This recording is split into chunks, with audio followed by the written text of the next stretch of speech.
সম্মানিত ভিউয়ার্স, আসসালামু আলাইকুম। আপনারা দেখতে পাচ্ছেন সহজ পদ্ধতিতে কীভাবে আম পাড়া যায়। আম, আমড়া এবং বেল পাড়া একেবারে সহজ, যা মাটিতে পড়ে নষ্ট হওয়ার কোনো সম্ভাবনা নেই। এর জন্য প্রয়োজন একটি 5 লিটার তেলের কৌটো।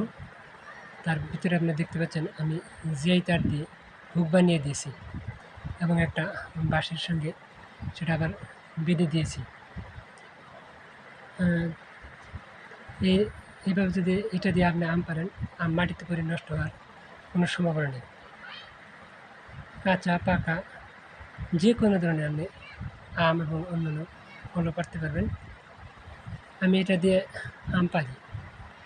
আপনারা যদি এটা দিয়ে আম পারেন এভাবে তৈরি করে, তাহলে আপনাদের আমগুলা বা অন্য ফলগুলো নষ্ট হওয়ার কোনো সম্ভাবনা নেই।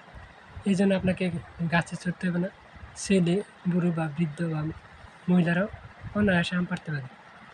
তবে এক হাতে মোবাইল এবং অন্য হাতে আম পাড়ার কোটা থাকার কারণে আমি সঠিকভাবে আম পাড়ার একটা ভিডিও দেখাতে পারছি না, এই জন্য আমি দুঃখিত।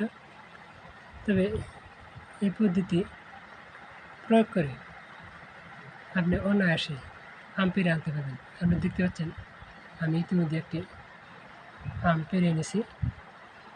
এভাবে আপনার আম পেড়লে আম নষ্ট হওয়ার সম্ভাবনা নেই, আমগুলো ভালো থাকে এবং আপনি খাইতেও খুব মিষ্টি পাবেন। এই বলে আমি আমার প্রতিবেদন শেষ করছি। আসসালামু আলাইকুম।